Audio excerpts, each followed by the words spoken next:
अस्सलाम वालेकुम क्लास। आज हम फंजाई की पहली स्पीशीज़ स्टार्ट करने लगे हैं जो है आपके पास म्यूकर। म्यूकर को दूसरा नाम दिया जाता है ब्लैक मोल्ड का। ठीक है, इसकी वजह ये है कि ये जिस भी सरफेस पे ग्रो करता है वहाँ पे ब्लैक पूरा एरिया ब्लैक कर देता है, बिल्कुल जिस तरह के आपके एशेज़ नहीं होते, अपने घर में कभी आग जलाई हो तो उसके बाद जो एशेज़ बनते हैं, ठीक है, तो उस तरह का बिल्कुल उसी तरह का ब्लैक मोल्ड ये इस तरह बनता है। अगर आप इसको हाथ में हाथ लगाएंगे तो आपके हाथ बिल्कुल वैसे ही ब्लैक हो जाते हैं जैसे आप वो एशेज़ को लगाने के बाद होते हैं। इसको हम म्यूको यानी मोल्डी कहते हैं। ठीक है, यानी ये मोल्ड्स बनाते हैं। तकरीबन इसकी 80 स्पीशीज़ हैं जो कि अभी थ्रू आउट द वर्ल्ड हमें पता चली हैं। यानी मोल्ड की भी स्पेसिफिकली 80 टाइप्स की स्पीशीज़ हैं। ठीक है, ये फंजाइज की बात नहीं हो रही, यानी मोल्ड के आगे से जो सब क्लासेस होती हैं उसकी बात हो रही है। ठीक है, ये ग्रो करते हैं, सेप्रोफाइट्स हैं, डिकेइंग जो फ्रूट्स होते हैं, यानी आप अगर अपना फ्रूट, ठीक है, रेफ्रिजरेटर्स में कोई चीज़ आपने बहुत टाइम तक रखी हुई या आपने फ्रूट्स रखे हुए जो थोड़े बहुत ख़राब थे, ठीक है, तो वो जब डिके होना स्टार्ट होते हैं ये उनके ऊपर ग्रो करना शुरू हो जाते हैं। वेजिटेबल्स पे, हर चीज़ पे ग्रो करते हैं। ठीक है, और उसके अलावा जैसे आपके पास सिरप्स हैं, जैम्स, जेलीज़, ठीक है, इन सारी चीज़ों पे, बहुत सारी फूड प्रोडक्ट्स पे आपको ये नज़र आएंगे। अक्सर आपने देखा होगा आपकी जो फ्रूट्स हैं उसके ऊपर इस तरह का कोई जो स्ट्रक्चर है वो ग्रो कर जाता है। ठीक है, वो आपके जो होते हैं इसको हम मोल्ड कहते हैं। ठीक है, उसके अलावा जो आपके हर्बीवोरस एनिमल्स हैं, ठीक है, उनके डंक्स यानी उनका जो वेस्ट मटेरियल होता है जहाँ पे वो लोग रहते हैं, ठीक है, उधर आपको पता है वहाँ पे गंदगी बहुत ज़्यादा होती है, तो ये वहाँ पर भी ग्रो कर जाती हैं ब्लैक मोल्ड की शेप की तरह, मतलब ब्लैक सी सरफेस बना लेती हैं। बात करते हैं इसकी वेजिटेटिव स्ट्रक्चर की। ठीक है, साइड में आपको स्ट्रक्चर नज़र आ रहा होगा, आपको न देख सकते हैं कुछ इस तरह की शेप्स होती हैं। ठीक है, अगर आप इसको ऑब्ज़र्व करें तो ये इस तरह के मैनर में ये नज़र आती हैं। ठीक है, उसके बाद हम बात करते हैं वेजिटेटिव प्लांट बॉडी की। इसमें आपके पास जो वेजिटेटिव प्लांट बॉडी होती है, ठीक है, ये कॉटनी यानी कॉटनी कैसी होती है, कॉटनी होती है सॉफ्ट, ठीक है, उसकी तरह सॉफ्ट होती है। ठीक है, सिनोसिटिक होती है, और ट्रू यू कार्पिक, मतलब इसमें ट्रू कार्पस प्रेजेंट होता है। ठीक है, उसके अलावा ब्रांच सिस्टम होता है इसका, यानी बहुत ज़्यादा ब्रांचेस बनाई होती हैं, एक से दूसरी, दूसरी से तीसरी अराइज होती हैं इनके जो माइसीलियल्स होते हैं। ठीक है, और ये किसी भी जो सरफेस है, सबस्ट्रेट है जिसके ऊपर इसने ग्रो करना होता है, यानी वो कोई organic dead decaying organic material हो सकता है, ठीक है, उसके ऊपर ग्रो करती हैं। इसके जो हाइफीस थे, ठीक है, जिसकी हमने पहले भी बात की थी कि हाइफी सिस्टम प्रेजेंट होता है फंजाई में। ठीक है, वो इसका प्रोस्टेट सिस्टम होता है, यानी ये किसी भी जो सबस्ट्रेट है उसके जो आपका सबस्ट्रेट है, यानी आपका जो कोई फ्रूट या जो भी था उसके अंदर पेनिट्रेट कर जाता है, उसके अंदर चला जाता है, और ये जो प्रोस्टेट सिस्टम है ये इसको हेल्प करता है कि उसके साथ एंकर हो सके, ठीक है, उसके साथ चिमड़ सके। ठीक है, और उसके अलावा उसको हेल्प करता है कि वो एब्जॉर्प्शन कर सके, न्यूट्रिएंट्स को एब्जॉर्ब कर सके। जो हाइफिल वॉल है इसकी, वो माइक्रोफिब्रिल होती है जिसमें आपके पास काइटिन और कीटोसिन दोनों पाई जाती हैं ज़्यादा अमाउंट में। ठीक है, जो इनर इसकी वॉल है, सेल वॉल के अंदर वाली वॉल जिसको आप सेल मेम्ब्रेन कहते हैं, ठीक है, उसने आपके प्रोटोप्लास्ट को कवर किया होता है, जिसमें आपके पास बहुत सारे न्यूक्लियाई होते हैं, यानी ये मल्टी न्यूक्लिएट है। ठीक है, माइटोकॉन्ड्रिया नज़र आएगा, endoplasmic reticulum, ribosome, oil droplets, small vacuoles और बाकी सब्सटेंसेस, यानी जो चीज़ें आप एक नॉर्मल एनिमल सेल्स में देख सकते हैं, आप देख सकते हैं एनिमल या प्लांट सेल में नज़र आती हैं आपको। ठीक है, वो आप नज़र आएंगी यहाँ पर भी। एनिमल नहीं, प्लांट सेल के साथ ज़्यादा ये जो है ना रिजेम्बलेंस रखते हैं, क्योंकि इनके पास सेल वॉल भी है। ठीक है, तो आप देख सकते हैं कि सेल की जितनी चीज़ों की रिक्वायरमेंट है वो इसमें आपको नज़र आ रही हैं। ठीक है, इसका इसीलिए मैंने आपको कहा था कि ये इससे जो ना आपके पास आगे जाके जो ना न्यू स्पीशीज़ राइज होती हैं। रिप्रोडक्शन की बात करते हैं। रिप्रोडक्शन इसमें आपके पास वेजिटेटिव, एसेक्सुअल और सेक्सुअल वे ऑफ रिप्रोडक्शन है। वेजिटेटिव रिप्रोडक्शन इसकी फ्रेगमेंटेशन के थ्रू होती है, यानी किसी भी एक्सीडेंट की वजह से इसका कोई भी पार्ट ब्रेक कर जाए, जो माइसीलियम इसका ब्रेक किया है, ठीक है, वो क्या करता है आगे से फिर एबल होता है कि वो ग्रो कर जाए, यानी एक सिंगल यूनिट छोटा सा पार्ट भी इसका अगर गिरता है तो वो मदर माइसीलियम की तरह एक्ट करके आगे से रिप्रोडक्शन कैरी कर सकता है। एसेक्सुअल रिप्रोडक्शन इसमें जो होती है वो स्पोरेंजियोफोर, ठीक है, आपके पास फिर ओइडिया और क्लेमाइडोस्पोर्स की मदद से होती है। स्पोरेंजियोफोर सबसे पहले इसमें फॉर्मेशन होगी, ठीक है। स्पोरेंजियोफॉर्म जो है आपके पास बनता कैसे है, जब भी आपके पास फेवरेबल कंडीशंस होती हैं तो नॉन मोटाइल स्पोर्स, स्पोरेंजियोफोर्स के बारे में पहले भी बात कर चुके हैं, ये नॉन मोटाइल होते हैं, यानी इनमें एबिलिटी नहीं होती कि ये मूव कर सकें, ठीक है, जिसकी वजह से हम इसको स्पोरेंजियोस्पोर या एप्लेनोस्पोर भी कह रहे थे, जो कि स्पोरेंजियम के अंदर बनते हैं। ये जो स्पोरेंजियोफोर्स हैं ये स्पोरेंजियम के अंदर बनते हैं। उसके अलावा ये जो स्पोरेंजियोफोर है, ठीक है, ये सेपरेट सेपरेट यानी सिंगली एक एक करके डेवलप होते हैं, ठीक है, और स्कैटर्ड हो जाते हैं। जितनी जो आपकी जो माइसीलियम है ना, उसकी ऊपर वाली सरफेस, सुपरफिशियल सरफेस के ऊपर, ठीक है, क्या करते हैं उसके ऊपर स्कैटर्ड हो जाते हैं। स्कैटर्ड आपको पता है बिखर जाना होता है, ठीक है। और ये जो यंग स्पोरेंजियम है ये ज़्यादातर जनरली आपको जो कलर देता है वो वाइट होता है, मेच्योरिटी पे ये ब्लैक कलर में चला जाता है क्योंकि उसमें स्पोर्स की प्रोडक्शन हो रही होती है। इसमें एक डोम शेप, डोम होता है, आपने घर में वॉल्स देखा होगा, उसका जो नीचे वाला एरिया होता है ना उसको हम डोम शेप कहते हैं, ठीक है।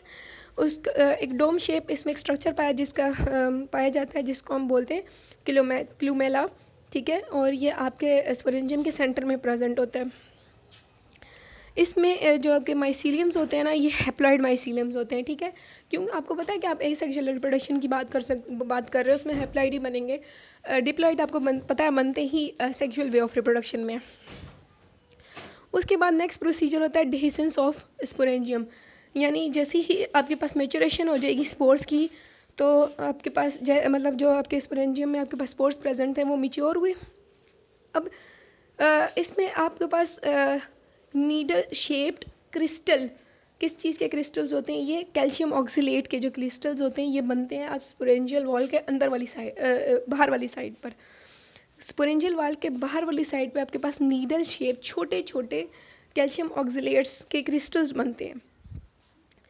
ये क्या करते हैं, ये आपके पास जो ना वाटर की इम्बाइबेशन करते हैं, यानी उनको उनकी एंट्री करवाते हैं इनटू द सेल, ठीक है। अब जैसे ही वो एंट्री होगी आपको पता है कि वो सेल जो वॉल होती है वो सॉफ्ट हो जाएगी और उसकी जो वॉल है उसके ऊपर काफ़ी ज़्यादा प्रेशर एग्जर्ट होगा। जैसे ही प्रेशर एग्जर्ट होगा, ठीक है, तो प्रेशर एग्जर्ट होने की वजह से अब पानी किसी चीज़ के अंदर है वो बाहर निकलने की कोशिश करता है तो वो क्या करेगा, उसकी रप्चरिंग कर देगा, ठीक है, उसे ब्रेक कर देगा। इस टाइम पे उसके अंदर जो ना ये जो डोम शेप कॉलमियोला थी, ठीक है, जो कि अटैच होते हैं जिसके सरफेस के टॉप के ऊपर जो ना आपके पास स्पोर्स अटैच होते हैं, ये स्पोरेंजियल वॉल के अंदर एज जो आपकी स्पोरेंजियल वॉल्स हैं उसके इंटरनल साइड पे होता है क्लोमेला और उसके टॉप पे आपके पास प्रेजेंट होते हैं स्पोर्स, ठीक है। ये जो स्पोर्स हैं जैसे ही बाहर निकलेंगे प्रेशर की वजह से, ठीक है, जो वाटर प्रेशर डेवलप हुआ था उसकी वजह से जब बाहर निकलेंगे तो ये इंसेक्ट या विंड के थ्रू जो है ना डिस्पर्स हो जाएंगे। उसके बाद जो है ना क्लेमाइडोस्पोर्स हैं, जब अनफेवरेबल कंडीशन होती है तो थिक वॉल्ड जो आपके पास है, यानी जब फेवरेबल और अनफेवरेबल कंडीशंस होती हैं ना दोनों में आपके पास डिफरेंट चीज़ें बनती हैं, ठीक है। तो अनफेवरेबल कंडीशन में आपके पास thick walled nutrient rich intercalary जो आपकी मिसीलियम है, ठीक है, उसमें डेवलप होते हैं सेगमेंट्स, ठीक है, और इसमें सेप्टेशंस होती हैं, यानी सेप्टेशंस क्या होती है, सेपरेशन, ठीक है, दो के बीच में, दो माइसीलियम के बीच में जो वॉल बनती है, ठीक है, तो इसको हम बोलते हैं क्लेमाइडोस्पोर, ठीक है। अब जैसी फेवरेबल कंडीशन आती है ना तो ये जो क्लेमाइडोस्पोर्स है ये जर्मिनेट करते हैं और आपने इससे एक नया जो आपके पास माइसीलियम है वो डेवलप हो जाता है, यानी आपके पास क्लेमाइडोस्पोर फॉर्मेशन सिंपल है। अनफेवरेबल कंडीशन होनी चाहिए, आपका जो माइसीलियम है मतलब माइसीलियम का स्पेसिफिक पार्ट है इंटरकैलरी माइसीलियम, ठीक है, उसमें सेगमेंटेशन हो जाती है, उसमें सेपरेशन आती है सेप्टेट के थ्रू, और वो जो सेप्टेट के थ्रू माइसीलियम बनता है इसको क्लेमाइडोस्पोर कहते हैं, ठीक है। और ये जो क्लेमाइडोस्पोर है फेवरेबल कंडीशन पे आने के बाद जर्मिनेट करता है और आपके पास एक न्यू माइसीलियम बना लेता है। ये आपको साइकिल नज़र आ रहा होगा, ठीक है, जिसमें आपके पास नीचे सेक्सुअल वे ऑफ साइकिल है और ऊपर आपके पास asexual way of cycle है, ठीक है, जिसमें उन्होंने क्लियरली एक्सप्लेन किया हुआ है कि कैसे जो आपके पास ये सारा प्रोसीजर हो रहा होता है, ठीक है। और पहला जो है ना आपके पास फ्रेगमेंटेशन का प्रोसीजर है, यानी वेजिटेटिव सिंपली उसका पार्ट रिमूव हुआ और उसने आपके पास बना लिया, ठीक है। और जो ऊपर आपको दो नज़र आ रहे हैं आपके पास, एक जो है ना क्या कहते हैं क्लेमाइडोस्पोर फॉर्मेशन है, और दूसरी जो आपके पास जो सिंपल स्पोरेंजियोफोर से जो बन रहा है वो वाला प्रोसेस है, ठीक है। क्लेमाइडोस्पोर वाला आप देख सकते हैं कितना सिंपल सा है, जो इंटरनल वाला साइकिल है, ठीक है। अब बात करते हैं सेक्सुअल वे ऑफ रिप्रोडक्शन की। सेक्सुअल वे ऑफ रिप्रोडक्शन क्या है, ये जो ना आपके पास गैमेटेंजियल कॉपुलेशंस में होता है, ठीक है, क्योंकि गैमीट्स इसमें इन्वॉल्व होते हैं। तो अब जितने भी वर्ड्स आपने यहाँ सुने होंगे वो आपको गैमेटेंजियल ही पढ़ाया जा रहा है अभी तक। ये जो गैमेटेंजिया है ना, ये आपके पास जो है ना बिल्कुल जाइगोस्पोर्स की तरह दिखते हैं, ठीक है। इसमें कॉन्जुगेशन होती है और ये आपके पास जाइगोस्पोर बना लेते हैं। उसके अलावा ये जितनी भी स्पीशीज़ हैं, ज़्यादातर जो आपके पास म्यूकस की स्पीशीज़ हैं ये हेट्रोथैलिक होती हैं, यानी होमोथैलिक और हेट्रोथैलिक आपको पता होगा। होमोथैलिक यानी जिनका थैलस सेम होता है, और हेट्रोथैलिक जिनका जो थैलस होता है वो डिफरेंट होता है। कुछ जो इसमें स्पीशीज़ हैं वो होमोथैलिक होती हैं। अब जाइगोस्पोर्स कैसे बनते हैं, जब दो गैमीट्स, ठीक है, गैमेटेंजियाज जो है ना वो मीट करते हैं तो आपके पास जाइगोस्पोर की फॉर्मेशन होती है। अब ये जो यूनियन है ये होता कैसे है, माइसीलियस, ठीक है, जो माइसीलियम्स है फंगस का जो पार्ट है हाइफीस जिसने बनाने होते हैं, ठीक है, उसमें से दो कंपेटिबल यानी जो दो कंपेटिबल स्ट्रेन्स होंगी जो एक दूसरे से मिलती जुलती होंगी, ठीक है, वो एक दूसरे के करीब आएंगी, ठीक है, और एक आउट ग्रोथ बना लेंगी जिसको हम बोलते हैं प्रोगैमिटेंजिया, ठीक है। वो जो प्रोगैमिटेंजियाज है ना, ये दोनों दो के करीब आने की वजह से एक आउट ग्रोथ जो प्रोड्यूस हुई है उसने ये प्रोगैमिटेंजिया बना लिया, ठीक है। अब जो इसका जो एपिकल रीजन है, जो आपके पास प्रोगैमिटेंजिया है, ठीक है, इसके जो एपिकल रीजन्स हैं ये एक दूसरे के साथ कांटेक्ट में होते हैं, यानी बिल्कुल ऊपर एंड वाला हिस्सा नहीं होता, ठीक है। ये प्रोगैमिटेंजिया जो आउट ग्रोथ बनी है ना दोनों के, ठीक है, उसके जो एंड्स वाले कॉर्नर होते हैं ये एक दूसरे के साथ कांटेक्ट में होते हैं। अब इसके बीच में आपके पास एक सेप्टम बनती है, ठीक है, सेप्टम यानी एक सेपरेशन बनती है और इन एपिकल रीजन्स को एक दूसरे से अलग कर देती है, मतलब सॉरी उनकी बॉडी से अलग कर देती है। अब जब ये अलग होंगे, ठीक है, तो इसको हम बोलते हैं गैमेटेंजियम, ठीक है, और जिसकी बेस रीजन्स है ना इसको हम बोलते हैं सस्पेंसर, ठीक है, यानी एपिकल रीजन जो सेपरेट हुए हैं उसको हमने गैमेटेंजियम और जो बेस रीजन है उसको हमने सस्पेंसर कहा।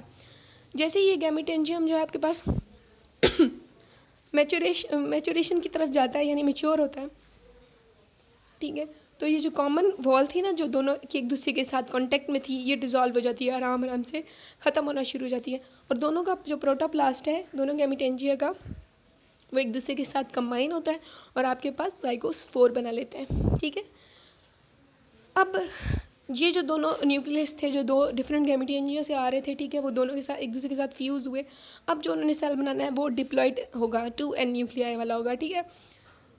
अब जो इसमें जितने भी न्यूक्लियस होंगे जो कि अनपेयर्ड होंगे, यानी जिसने 2n नहीं ना बनाया होगा वो डीजनरेट हो जाएंगे। जो 2n की डिप्लॉयड की फॉर्म में होंगे, ठीक है, वो उसके बाद उनमें जो है ना प्रोसेस होगा मियोसिस का, ठीक है, रेस्टिंग स्टेज से पहले उनमें मियोसिस का प्रोसेस होगा। अब आपके पास जाइगोस्पोर्स बन गए, उन्होंने इनलार्ज होना है और आपके पास प्रॉपर्ली आपके पास 5 जो लेयर्ड है ना 5 लेयर्ड आपके पास वॉल्स है वो सिक्रीट करनी है, ठीक है। उसमें ये जो 5 वॉल्स हैं, ठीक है, इसमें आपके पास 2 एक्सोस्पोर्स बनाएंगे और 3 आपके पास एंडोस्पोर्स बनाएंगी, ठीक है। उसके अराउंड आपके पास जो वॉल थिक वॉल बनेगी, ठीक है, तो आउटर वन रहेगी ना वो ब्लैक और वाटरी होगी, ठीक है। आपके पास ये उसके कह सकते हैं कलर और जो मतलब उसके आउटर सरफेस पे जो आपको कलर नज़र आएगा, ठीक है, ब्लैक कलर नज़र आता है, जिसकी वजह से आपको ये बाद में जब मोल्ड बन जाती है पूरी तरह तो आपको पूरा का पूरा वो ब्लैक नज़र आ रही होती है, इसीलिए हम इसको ब्लैक मोल्ड का नाम भी देते हैं। उसके बाद जो आपके जाइगोस्पोर्स है ना ये रेस्ट में चले जाते हैं। जैसे ही इनका रेस्टिंग फेज़ ख़त्म होता है, ठीक है, तो ये जर्मिनेट करते हैं, ठीक है, और जितनी आउटर इनर मोस्ट जो लेयर्स हैं उनसे बाहर आते हैं, क्रैक करते हैं आउटर मोस्ट लेयर को और प्रोड्यूस कर देते हैं प्रोमाइसीलियम। ये जर्मिनेशन का प्रोसेस हो रहा है, यानी इनर मोस्ट लेयर से भी बाहर आए, फिर उन्होंने अब आउटर जो वॉल बनी थी उनके गिर्द उसको भी क्रैक कर दिया, ठीक है, और उसके बाद वो बाहर आए। अब वो माइग्रेट करते हैं, ये जो जाइगोस्पोर्स है ठीक है, जिससे मैं पूरा माइसीलियम बनाई थी उसके टिप पे जाके माइग्रेट करते हैं, ठीक है। और ये जो हैप्लॉइड न्यूक्लियर जो अब इसके अंदर से हैप्लॉइड्स स्पोर्स प्रोड्यूस हो रहे हैं, ठीक है, उन्होंने आपके पास स्पोरेंजियोफोर बनाना है, ठीक है। इस स्पोर्स को हम एक और नाम भी देते हैं म्यूस्पोर्स, ठीक है, क्योंकि म्यूसिस के प्रोसीजर से बने तो इसको म्यूस्पोर्स भी बोलते हैं, ठीक है। और हर जो म्यूस्पोर है लिब्रेशन और जर्मिनेशन के बाद जैसे कि स्पोरेंजियोफोर बने थे ना आपके पास, स्पोर्स बने थे, बिल्कुल वैसे ही ये भी लिब्रेशन के बाद आपके पास जर्मिनेट करते हैं बिल्कुल एग्जैक्टली सेम मैनर में जैसे कि स्पोरेंजियोफोर्स स्पोर्स आपके पास जर्मिनेट किए थे और आपके पास एक न्यू माइसीलियम क्रिएट हो जाता है। ये जो प्रोसेस है ये जर्मिनेशन का है। जर्मिनेशन से पहले इनका रेस्टिंग स्टेज में जाना ज़रूरी होता है, ठीक है। ये जो अब नीचे वाला साइकिल है इसमें आपके पास ये सेक्सुअल वे ऑफ रिप्रोडक्शन दिखाया हुआ है, जिसमें आप देख सकते हैं कि किस तरह उसने एक पूरा का पूरा प्रोसेस किया है। देन आपके पास जो एंड स्टेज पे चीज़ आई है, ठीक है, वो आपके पास क्या थी, म्यूकर था, ठीक है, ब्लैक मोल्ड। तो ये थी आपकी फर्स्ट स्पीशी, ठीक है। इंशाल्लाह कल हम इसकी नेक्स्ट जो स्पीशी है उसको कवर करेंगे। ओके बच्चे, अल्लाह हाफिज़।